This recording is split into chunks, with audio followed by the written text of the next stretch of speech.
Bienvenidos y bienvenidas a un nuevo episodio de Gastro Thinkers, el podcast en el que hablamos sobre comunicación, innovación y tecnología en el sector de la gastronomía. Mi nombre es Cristian Galicia y esta semana me acompaña Gilberto Pagua, venezolano radicado en Guatemala cuya pasión por el vino lo llevó a crear La Casa de Antociano, un blog que hoy celebra 15 años de promover la cultura vinícola. Gilberto nos comparte un poco de su conocimiento. ¿Cuál es el vino perfecto para pedir perdón? ¿Cuáles son los 6 tipos de vino que existen? ¿Cómo armar una cava para un restaurante? Así como sus recomendaciones para los comensales cuando vayan a un restaurante y ordenen vino. Así inicia Gastro Thinkers.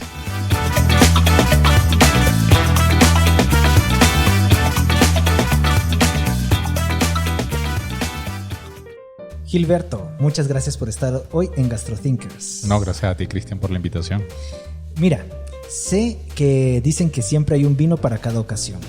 Y hoy has traído un vino acá. ¿Cuál es el vino cuando se graba un podcast? Yo prefiero comenzar con un decálogo que suelo decir en mis catas, que es que en el vino la ocasión lo es todo. Hay vinos para pedir perdón, hay vinos para pedir permiso, hay vinos para el suegro, para el futuro suegro, hay vinos para olvidar y hay vinos para recordar. Entonces lo bonito del vino es toda la diversidad que hay, porque en cada gusto puede haber un vino ideal. Me interesa mucho ese de para pedir perdón. Sí, suelo dar la recomendación que mientras más grande es el perdón que tienes que pedir, más ceros tiene el costo del vino. Va. ¿Y es mejor si es tinto, rosado o blanco? Depende del gusto y depende de la ocasión. Hay gente que dice, mira, yo soy amante del Cabernet Sauvignon, a mí solo tomo Cabernet Sauvignon. Y yo le digo, bueno, por decir un ejemplo, me gustaría verte tomando ese Cabernet Sauvignon en el puerto a 32 grados y vas a sentir que te quema la garganta mientras te va pasando por el nivel de alcohol. Entonces, puedes ser muy amante de una variedad en especial, puedes ser muy amante de un estilo de vino en especial, pero no siempre va a encajar a la ocasión. Entonces, bueno, yo me refería a para pedir perdón, ¿cuál de los 3 es mejor? Depende del gusto de la persona a quien le vas a pedir perdón. Ahí tienes que hacer tu tarea. Tienes que hacer tu tarea de ver qué es lo que le gusta. Gilberto, pues bueno, hagamos un brindis entonces, sí, por la ocasión. Salud. Disculpen el segundo de silencio, pero hay que probar el vino luego de chocar las copas. En este podcast nos gusta hablar sobre gastronomía, pero la gastronomía va más allá de la comida. Incluye también bebidas y experiencias, como las que el vino ha traído a tu vida, Gilberto. Y siempre inicio el podcast preguntando a mis invitados qué es lo que les apasiona. Pero creo que en tu caso esto está más que claro. Así Correcto. que, ¿por qué te apasiona el vino? Mira, comenzó como un hobby. Yo la verdad, a mí me apasiona el vino y la tecnología, porque yo tengo una agencia digital desde hace más de 25 años. Comenzó como un hobby el tema del vino. A mi esposa y a mí nos gusta tomar vino desde hace mucho tiempo. Y recuerdo que íbamos a las tiendas o a un supermercado, veíamos la góndola de vino y empezábamos a hablar de los vinos que veíamos ahí. Y se nos acercaba la gente y preguntaba, ¿ustedes parece que saben de vino? Yo tengo que regalar un vino o tengo que llevar una botella para una cena, ¿qué me pueden recomendar? Entonces yo sentía que había una gran distancia entre las personas que querían aprender y las personas que en ese momento escribían, ya sea en revistas, en prensa. Entonces eso era como el Olimpo del vino, los grandes conocedores, y estamos hablando de hace más de 15 años. Y no existían las redes sociales. Entonces las personas que querían aprender se encontraban a uno de estos grandes gurús en la calle y les daba miedo preguntarles algo por meter la pata. Entonces, teniendo una agencia digital, dije, bueno, déjame montar un blog donde pueda compartir mis experiencias y que la gente pueda leer. Y eso era lo que hacía. Probaba un vino, lo reseñaba, publicaba eventos internacionales que eran importantes o relevantes. Y poco a poco empecé a generar como la atención o llamar la atención de las importadoras. Entonces me contacta un importador y me escribe y me dice, mira, quiero regalarte o darte una caja de mis vinos para que los pruebes y me digas qué te parecen y los reseñes en tu blog. La verdad es que nunca me había pasado, no sabía qué hacer. No sabía si estaba vendiendo mi alma al diablo o estaba comprometiéndome de alguna manera.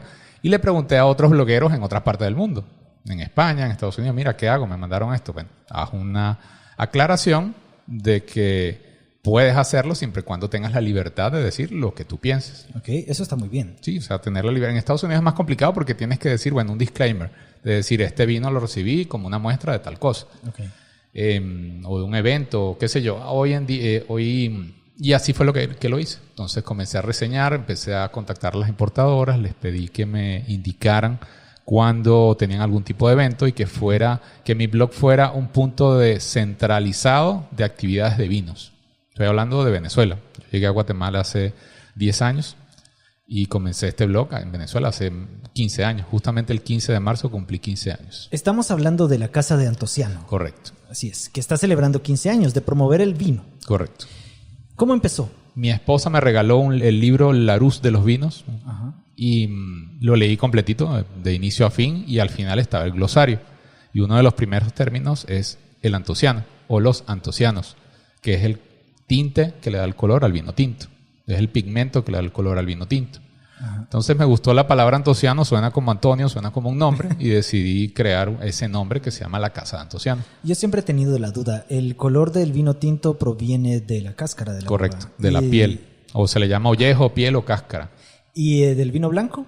No, el vino blanco no tiene. No lo tiene y por eso no lo tiene.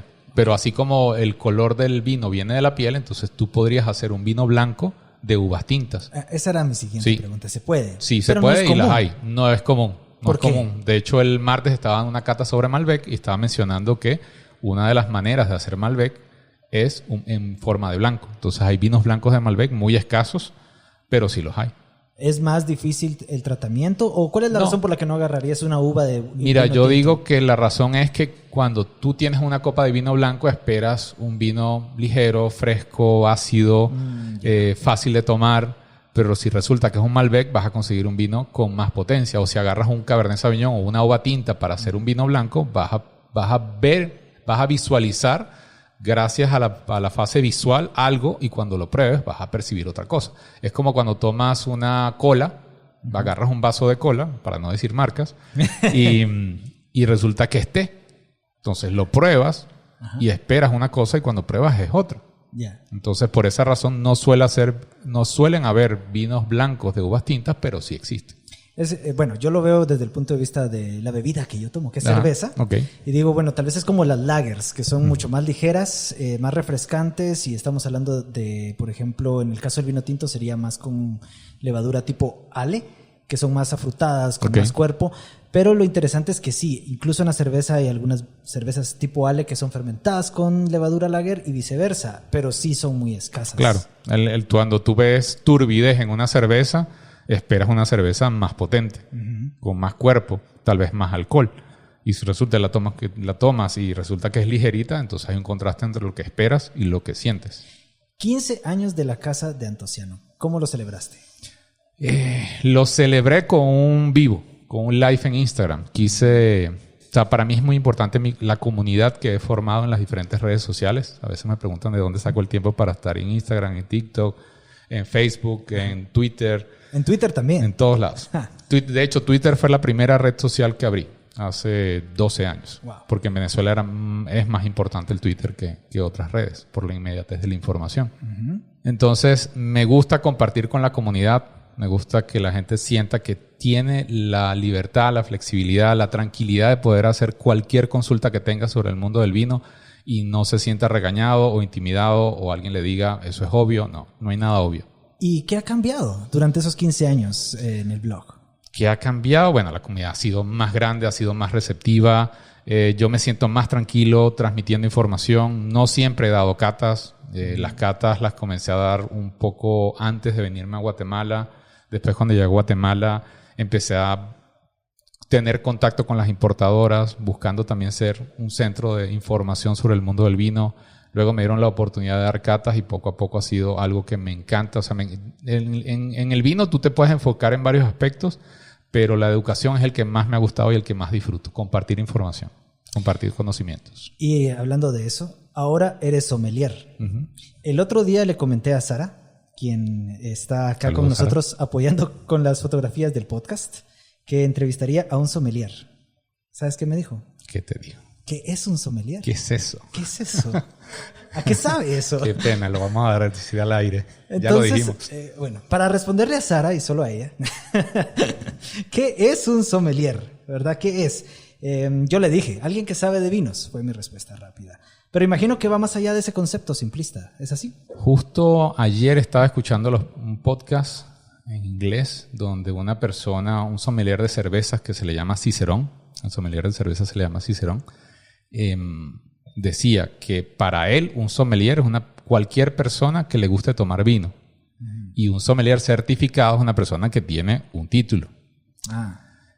Estoy parcialmente de acuerdo y parcialmente no estoy de acuerdo. Pero sí estoy de acuerdo en que cualquier persona que quiera tomar vino, que le guste tomar vino o que quiera probarlo, tiene toda la libertad del mundo y toda la invitación para hacerlo e investigar y profundizar, porque a medida que conozcan más, lo van a disfrutar más. Y les tengo una advertencia. Una vez que entran en ese mundo, no pueden salir.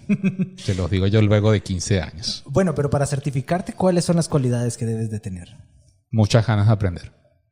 Y afortunadamente he conocido personas que me han escrito y me han dicho: Gilberto, gracias a ti me empecé a estudiar sommelier. O Gilberto, gracias a ti ya me gradué de sommelier. Entonces eso ha sido algo muy emocionante para mí, que pueda incentivar eso, el mayor conocimiento de las personas para que puedan tener esa información, que a fin de cuentas es un título. Hay muchas titulaciones. Hay una titulación que se llama Wine Spirit Education Trust. Hay una titulación que es del Society of Wine Educators. Pero lo importante es que quieran estudiar, quieran aprender y quieran compartir ese mundo. Bueno, diste una advertencia, que una vez que uno entra a ese mundo, pues es difícil salir. Muy difícil. Sí. Yo tengo otra. Y es que el vino deja las peores resacas. ¿Por qué deja las peores resacas? No, estoy en desacuerdo. ¿Estás en desacuerdo? Para mí la peor resaca, por aquí el público está diciendo que también está de acuerdo conmigo, la peor resaca que yo he tenido fue con ron blanco. ¿Ah, sí? Sí. No, para mí y por un rato largo. O sea, el segundo lugar está muy lejos. Pero en general, algo también que como sommelier uno tiene que transmitir es el consumo responsable. Yo siempre recomiendo una copa de vino, un vaso de agua, intercalado. No es que te tomas una botella y después te tomas 2 litros de agua, porque ya el daño está hecho. Entonces es intercalado. Hidratación, porque la bebida alcohólica, toda bebida alcohólica deshidrata. Mientras más alto es el nivel de alcohol, mayor es la deshidratación. Entonces la resaca no es más que una consecuencia de la deshidratación. ¿Y al día siguiente qué recomiendas? Al día siguiente, si el daño ya está hecho, grasa. Hay que comer comidas con grasa. Se recomienda comer comidas con grasa. Muy bien. En GastroThinkers nos gusta hablar sobre la innovación en el sector de la gastronomía. Okay. A tu criterio, con tu experiencia, ¿qué hay de nuevo en el mundo del vino para el siglo XXI? Muchas cosas nuevas. Están saliendo vinos sin alcohol o desalcoholizados. Están saliendo nuevos estilos de vinos. Estamos viendo, por ejemplo, en Guatemala, el crecimiento del vino en lata, que es algo que a mí me encanta porque te da más portabilidad, te da más facilidad. No tienes que andar con un sacacorcho, no tienes el riesgo de que se te rompa la botella a la orilla de la playa o en la piscina. Entonces tienes mucha practicidad. Obviamente hay gente que es más ortodoxa y se rasga las vestiduras cuando ve un vino en lata. Dice, eso es anatema, eso es pecado, eso es horrible. No, bueno. Obviamente, dentro de los vinos, de la diversidad, que es pequeñita aquí en Guatemala, de los vinos en lata que han llegado, son vinos muy sencillos, que se acercan más a lo dulce. No es el estilo de vino que a mí me gustaría tomar. Sin embargo, me gusta que existan estas opciones para que la gente se sienta animada a probar esas cosas nuevas.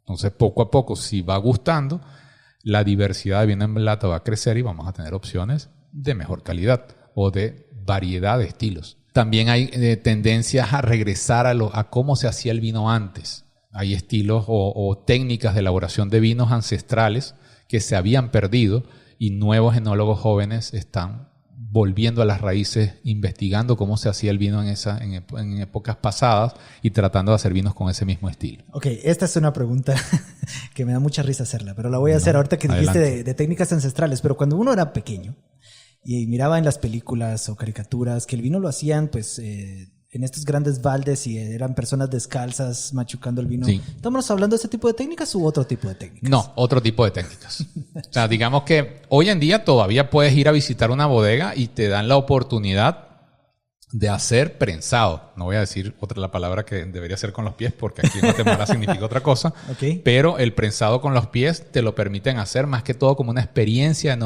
enoturística. Ah, ya. Pero realmente no hacen nada con eso que prensaste con los pies. Porque los millones y millones de litros que se hacen de vino en el mundo no lo puedes hacer a punta de pies. Entonces tienes que usar maquinaria. Entonces sí lo puedes hacer y así se hacía antes.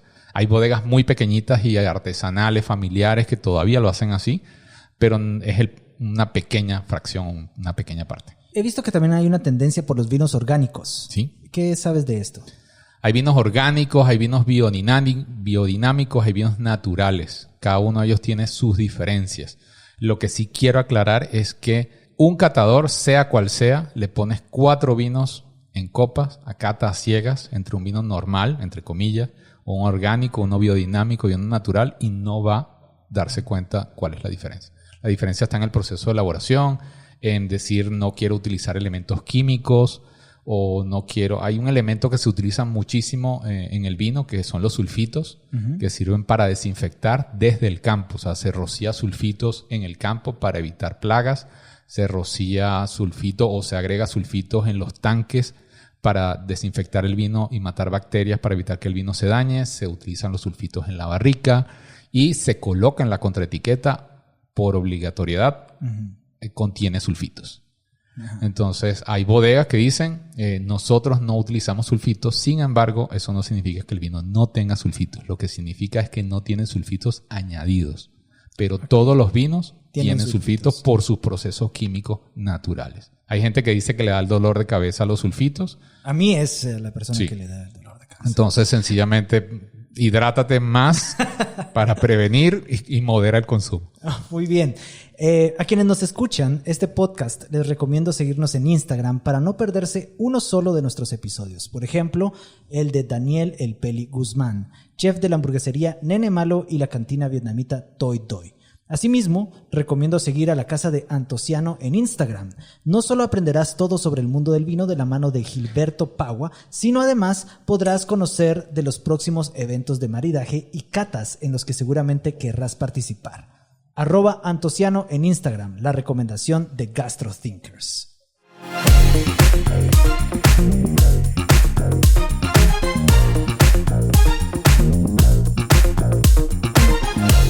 Antes de continuar, quiero agradecer a Cristel de On Task GT. Gracias a ella estamos Gilberto y yo sentados acá conversando sobre la bebida preferida de Baco, el dios griego del vino. Así que... Muchas gracias, Cris. Cris, un saludo. Hola, gracias por invitar. Cristel, por cierto, me recomendó que habláramos sobre tus catas, en especial las que hiciste durante la pandemia. Sí, más que catas, bueno, sí hice catas virtuales e hice entrevistas. Obviamente durante la pandemia todos estuvimos encerrados buscando qué hacer. Algunas veces nos trepábamos por las paredes y decidí, con el tiempo he hecho varias entrevistas por YouTube principalmente, y gracias a esos contactos que desarrollé con export manager, propietarios de bodegas, enólogos, quise hacer una serie de entrevistas por Instagram Live. La diferencia, y tal vez lo que fue un poco agotador, es que decidí hacerlas diarias. Entonces, yo tenía que ser entrevistador, productor, investigador, convocar entrevistas, confirmarlas. Hicimos entrevistas en diferentes horarios porque la logística de Europa versus América, la diferencia horaria era difícil. Afortunadamente tuve personas muy motivadas que era 2 de la mañana en España o en Italia, estaban dispuestos a estar a esa hora para estar en una hora decente de este lado del charco. Obvio, también estaban en pandemia ellos. Claro, ya estaban en pandemia y las bodegas no estaban vendiendo mucho. Todo estaba paralizado. Puertos, bodegas, vendimias. Incluso la vendimia era, en esa época, la vendimia en el hemisferio sur. Estamos hablando de Argentina, Chile, Sudáfrica, Australia. Tenía que hacerse, o si no la cosecha se iba a perder. Pero fue bastante agotador. Hice 30 entrevistas, 60 entrevistas. Entrevisté enólogos, entrevisté al presidente del Consejo Regulador de Jerez, el presidente del Consejo Regulador de Rioja, entrevisté a dueños de bodegas en Italia, personas en Chile, en Estados Unidos. Entonces fue muy satisfactorio poder hacer esa serie de entrevistas. Ahora que mencionas el Jerez también es un vino, o el Oporto Correcto. También es un vino. Sí. Hay 6 tipos de vinos. Muy bien. Y cuando yo suelo hacer esta pregunta, a mí me gusta que mis catas sean muy participativas, no son unidireccionales. O sea, no es que me pongo a hablar y digo, este vino huele a pipí de gato y todo el mundo tiene que decir amén, sino que me gusta que la gente participe. No muestro las fichas de la cata de los vinos, sino que quiero que la gente me diga qué percibe sin sesgo y después les muestro la ficha de la cata y se dan cuenta de que se parece mucho a lo que ellos percibieron. Entonces siempre pregunto cuántos tipos de vino hay. A veces algunas personas me dicen 2, otros me dicen 60, confundiéndolos con las uvas que están disponibles. Y le digo que hay 6 tipos de vino. Okay. Hay vino blanco, hay vino rosado, hay vino tinto, hay vino dulce, hay vino espumoso y hay vino fortificado. Entonces el Jerez y el Oporto caen dentro de la categoría de vinos fortificados. Son vinos que tienen un dulzor alto, pero también un nivel de alcohol alto. Mientras un vino blanco está entre 12 y 14 grados y un tinto entre 14 y 16, un vino fortificado puede llegar a 22 o 25 grados. ¿El vino rosado y el dulce no son iguales entonces? No. Hay vinos blancos dulces, hay vinos rosados dulces, hay vinos tintos dulces, pero los vinos dulces es otra categoría. Hablemos ahora de cómo armar una cava. Okay. Supongamos que el día de hoy te contacto y te digo, Gilberto, voy a poner un restaurante. Ayúdame a llenarlo de vinos. ¿Por dónde empezamos? Afortunadamente he tenido la experiencia de que me pidan armar una cava de vinos tanto de restaurantes como de personas privadas. Me dicen, mira, quiero que me llenes mi cava de vinos que acabo de construir o de armar y quiero que me llenes la cava de vinos. En el caso de un restaurante hay que irnos a la carta. Ok. Pensemos que es comida italiana. Así. Pensemos que es comida italiana. Igual tenemos que saber si esa persona quiere hacer una carta tradicional o de bestseller, que sería pizza, platos los más comunes, o a lo mejor esa persona, él y su familia, es de una zona de Toscana, por ejemplo. Okay. Entonces puede ser comida toscana, obviamente vamos a tener vinos toscanos. Entonces podemos tener otras cosas que se salgan de ese concepto principal, pero debemos tener un foco en el concepto. ¿Y cuántos vinos serían los mínimos para un restaurante? Es decir... Va a depender, sí. A mí no me gustan restaurantes y he visto restaurantes aquí que tienen una carta de vinos que parece una Biblia. O sea, son páginas y páginas de vinos y eso es inmanejable. Entonces sí me gusta que sea algo que sea corto, que la gente no se sienta perdida, porque también nos enseñan y nosotros enseñamos a restaurantes y asesoramos a restaurantes. Digo nosotros, yo. La casa de Antociano. Yo y la casa de Antociano, la casa de Antociano y yo. Sí, yo igual, todo mi equipo de GastroThinkers está ahorita aquí con vos. Entonces, busco que sea una carta de vinos bien estructurada para que la gente se sienta cómoda leyendo, que estén enfocados o por países o dentro de los países por blancos, rosados, tintos y espumosos. Entonces que la gente se sienta cómoda leyendo y que no se sienta perdida, que haya un orden y que ese orden no tengas que ser conocedor para entender el orden, que sientas ubicado rápidamente. Y luego hay algo que deben tener claro. Así como un restaurante tiene una carta de platos en constante evolución, donde hay platos que cada vez que la renuevas, quitas, agregas y algunos que se quedan fijos, inamovibles, así debe ser la carta de vinos. Yo te digo, he estado viendo que hay muchos seguidores de este podcast que trabajan en restaurantes o en hostelería, por ejemplo. Y es para ellos precisamente este tipo de preguntas. ¿Cómo armar una cava de vinos? Y a veces el dueño del restaurante pues ya los pone o va con un proveedor y solo le venden las cajas. Es por eso que hago esta pregunta. Sí. Pero tengo también la curiosidad sobre la famosa copa de vino. Sí. Si yo ahorita abro una botella, sé que pues está completamente cerrada, pero una copa de vino, no sé si el vino es de ayer, de anteayer. ¿Qué sabes? ¿Qué recomiendas sobre esa copa de vino individual? El famoso vino de la casa. Ajá. Que no sabes si la abrieron ayer, anteayer o hace 3 meses. Uh-huh. A mí para empezar, a mí no me gusta pedir vino por copa en un restaurante, porque no me va a alcanzar una copa. Entonces, a veces me preguntan, mira Gilberto, ¿qué hago con el vino que me sobra? Yo no sé lo que es eso. Te lo podría decir cuando lo aprenda, mentira. O sea, sí doy sus recomendaciones de cómo cerrar una botella para que te dure un poquito más, pero No me gusta pedir un vino por copa porque por más cuidado que tenga el restaurante no va a ser un vino que esté fresco. Prefiero llevarme la botella que sobre, si sobra algo, a pedir un vino por copa o pedir el vino de la casa. Suele ser un vino económico y no es que uno siempre quiera un vino complejo, pero sí quiere un vino recién abierto. Entonces es como si fueras a una carreta de chucos y te digan, mira, tengo chucos de ayer a mitad de precio. ¿Quieres uno? No. ¿Qué recomendación doy con los comensales cuando van a un restaurante? Yo digo a que los comensales tienen que ser exigentes con lo que reciben. ¿Tú te tomarías una cerveza caliente? No. ¿Y tú eres maestro cervecero? He soñado con eso. Exacto. Pero la gente no va a aceptar una cerveza caliente y no es maestro cervecero y reclama, mire, esta cerveza está caliente. Tú vas a un lugar a tomarte un café, te dan un café frío. ¿Reclamas? Sí. ¿Y eres barista? No. Pero me dicen, es que me da pena reclamar que el vino que está caliente o que está viejo o que está pasado. Es que me da pena. No les dé pena. Si un comensal o si los comensales no exigen un buen servicio del vino, el restaurante, si no lo da, no se siente obligado o motivado a dar un buen servicio.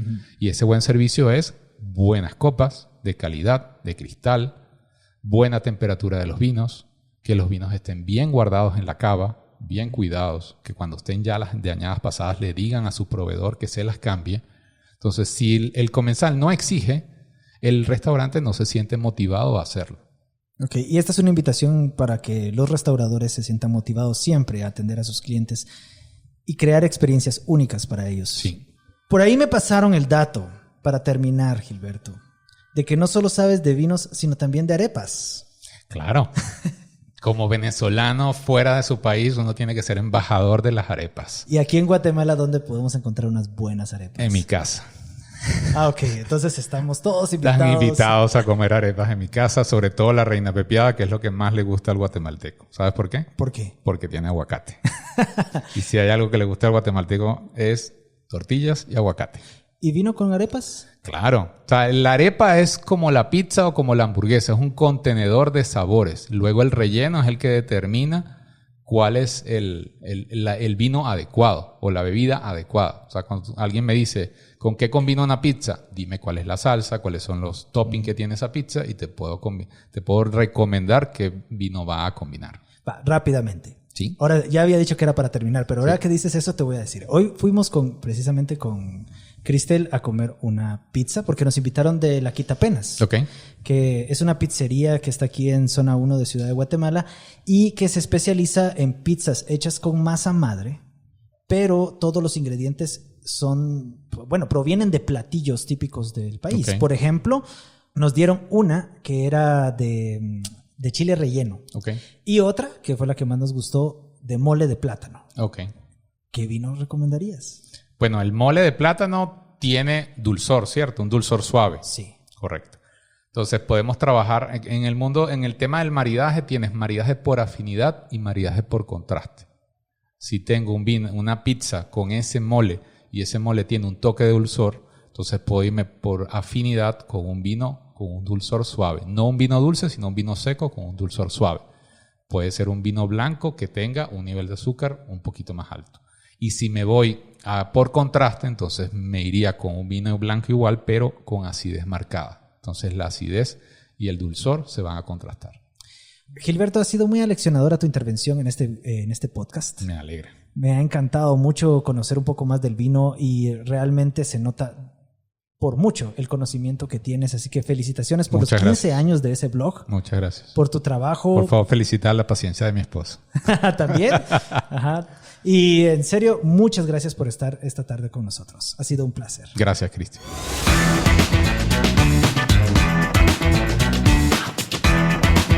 GastroThinkers es un podcast producido por Cristian Galicia con el apoyo de Sara Martínez. Este episodio fue grabado en la ciudad de Guatemala con la participación de Daniel Guzmán y la ayuda de Cristel Reyes. Búscanos en Instagram como GastroThinkers Podcast.